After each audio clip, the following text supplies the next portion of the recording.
En fait, l'ordonnance de renvoi qui a été rendue par la Chambre d'instruction et qui clôture l'information judiciaire, qui saisit bien entendu la juridiction en principe de jugement, a fait l'objet d'un appel. Parce que le juge d'instruction, après avoir pris son ordonnance, a adopté d'autres mesures conservatoires. Ce qui ne devrait pas être le cas, étant entendu qu'il est dessaisi après avoir rendu son ordonnance de renvoi. Alors, un appel a été fait, et puisque l'appel a un effet suspensif, ça veut dire qu'aucun procès ne peut être organisé devant la chambre de jugement tant que la question liée à l'appel n'a pas été examinée par la chambre spéciale de contrôle de l'instruction. C'est pour ça que le parquet n'a pas programmé l'affaire. Donc l'affaire a été portée devant cette chambre-là, qui a statué et qui a déclaré irrecevable cet appel-là, et contre l'arrêt de renvoi. Donc il y a un arrêt qui a été rendu par la chambre spéciale de contrôle de l'instruction. Nous avons fait pourvoi devant la Cour suprême. Et vous savez, en application des dispositions de l'article d'abord 14 de l'ordonnance qui crée la CRIEF, il est précisé clairement que toutes les décisions rendues par la Chambre spéciale de contrôle de l'instruction sont susceptibles de pourvoi.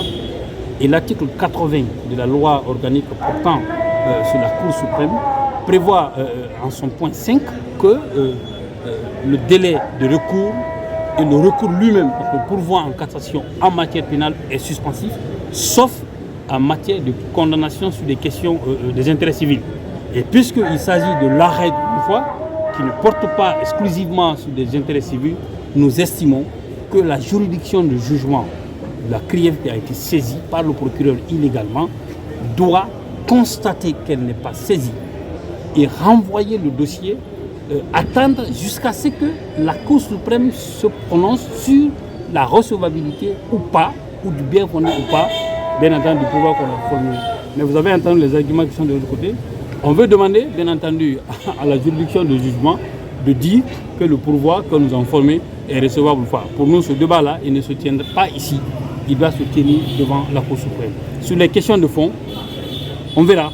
Lorsque la juridiction de jugement, et je voudrais profiter de cette tribune parce qu'on met à l'épreuve en fait la CRIEF. Aujourd'hui, moi je ne discute pas souvent sur les questions liées à l'indépendance de magistrats et autres, je le juge au fait. La règle du droit est là, les questions préjudicielles que nous avons posées, il appartient au juge de prendre sa décision en toute indépendance. De toute façon, on n'est pas pressé, on est là, on a fait 8 mois, c'est nous qui devrions normalement être pressés, mais nous attendons à ce que les juridictions puissent rendre leurs décisions. Et nous voulons que la Cour suprême, qui est déjà saisie des questions de liberté, puisse se prononcer.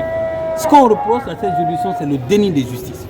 Et puisque l'arrêt de renvoi est porté devant elle, elle aura l'opportunité de discuter ou de rendre une décision sur toutes les questions. Avec beaucoup d'attention à écouter la prétendue question préjudicielle soumise au tribunal par sa défense, nous avions estimé que cette question était vexatoire, inopportune, dilatoire et ça frisait même une velléité de faire en sorte que ce procès ne se tienne pas.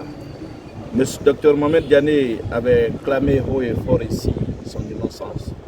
À travers sa défense, il avait réclamé à corps et à cri la tenue de ce procès. Pourquoi fuir enfin quand la justice décide d'organiser ce procès? La raison est toute simple.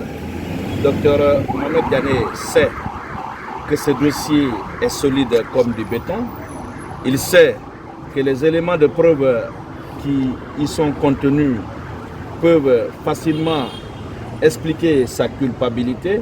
C'est pourquoi il est en train d'organiser toute cette mascarade procédurale pour faire en sorte que ce procès ne se tienne pas.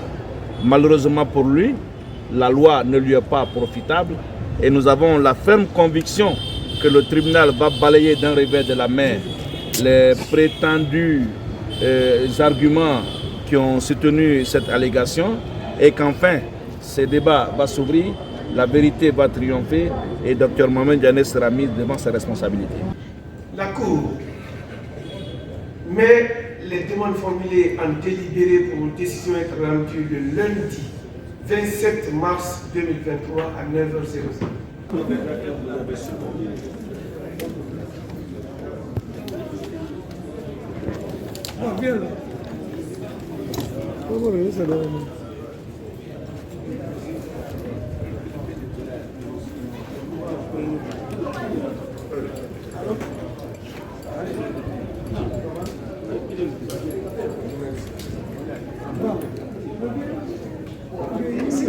S'il vous plaît, l'audience n'est pas levée, s'il vous plaît.